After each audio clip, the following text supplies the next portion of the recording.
Now listen to me very carefully. An effective prayer life. An effective prayer life. Now I want to talk this content, this teaching. I don't want to preach it. I don't want to teach it. I don't want to stylize it. I just want to talk it.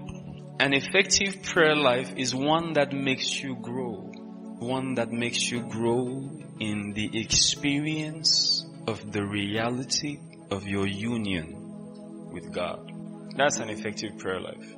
How do you know your prayer life is effective? It's when it helps you grow in your experience of the reality of your union with God. Your union with God is already real. It's already a reality.